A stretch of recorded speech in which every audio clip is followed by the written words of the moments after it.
The trapped Quecreek miners stayed underground for around 77 hours. Marty, what an up and down 3 days that was for those men underground and their families who were above ground worrying about them. In fact, the community here in Somerset County was joined by people from around the world, all of us hoping and praying for a miracle that really a lot of people didn't think was possible.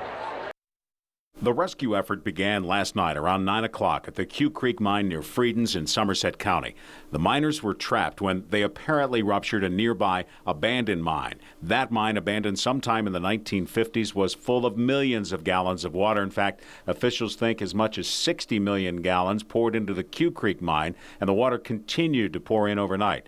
There were 2 crews of miners working about a mile and a half from the entrance of the mine when the accident happened. One crew managed to wade to safety, but the other did not. At about midnight on July 25th, equipment began arriving on the scene to try to get to the trapped miners. At 3 a.m., rescue workers tapped on a pipe and got a response from below ground. They sent vented air in to the trapped miners. By 8 a.m., the plans to dig were finalized. The diggers would, in fact, drill 3 holes. One would be the rescue, one would be deeper to help drain the water in the mine, and the third would be used to send in heated air. At 1 o'clock, hoses were brought in to begin draining the water, and by 2, the big drill had arrived. It has been a day of ups and downs for the hundreds of people who've been involved in the rescue effort since the Quecreek mine was flooded around 9 o'clock Wednesday night. This is the drilling area where they've been working. Late last night, rescuers right here were encouraged. The drill bit that was cutting through the rock to get to the men was sailing along. More than 100 feet down, a third of the way, then suddenly the drill bit broke and there was no replacement bit on site. That meant hours of delay, frustrations mounting. Then word the broken bit had been lifted out of the hole. A new bit was about to restart the rescue.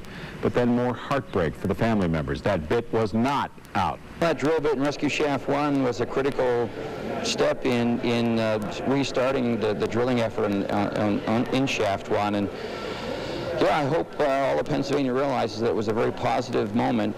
We needed it. We stopped drilling last night about 2:30, so here it is moving toward the dinner hour, and we needed that development. I tell you, the families felt great on hearing it. Drill number 1, again, 17 feet away from where those miners are trapped.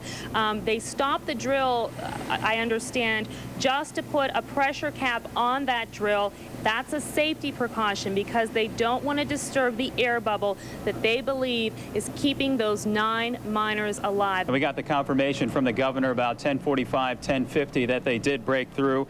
All 9 are alive. We are very pleased to announce that the first miner has, in fact, been pulled from the mine. Number 2 miner at 1:15 a.m. Boy, this is getting to be something. We're going to hear about another miner coming up. This is the 4th miner who's being brought up. These are pictures. They're starting to slow down a little bit. So you wonder if they're getting. Here it is, Marty. Yep. Here it is. We're watching it, Jennifer. We can see it. Let's just get a chance to take a look at this. You can hear the applause. We're getting near the top. We want to stay here and show you another one of the 9.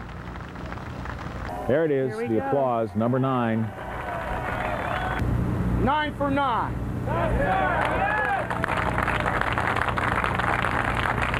Did he always believe that he was going to get out? No. He told me. He said, this is a pure miracle. And I'm to tell you, he told me to tell this to everybody. If you never believed in miracles, this was truly a miracle and an act of God. And he was never a big church person, but he is a true believer now, and he is 100% sure this is a miracle. And he said they knew that water kept coming in, even though they heard all the drilling. They knew they were trying. The water just still kept coming in, and that they formed a barricade. They wrote their wills, and they put them in one of the lunch boxes. And they were ready. They tied themselves together. But they're home now. That's all that counts. Randy Fogel, Blaine Mayhew, Tom Foyd, John Unger, John Philippi, Ron Heilman, Dennis Hall, Robert Pugh, and Mark Pompernak. They went in as brothers on Wednesday. They come out as brothers here on for the most part, a Sunday morning. All 9 are alive. And in the words of the governor, as it came, we believe that all 9 are in pretty good shape. And sums it up pretty good by the first words from one of the miners when they first made contact. What took you guys so long? They came, they got them, they're out. It is a mine miracle. What took you guys so long?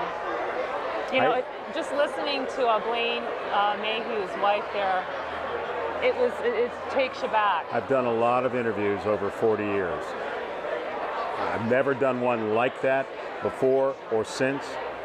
The emotion that night was just so, and she was so open. For her to share her story at that moment was just, it was incredible. None of us will ever forget. And it was truly a mine miracle. I remember back we were talking about this when I was at the command center. I had been there throughout most of this.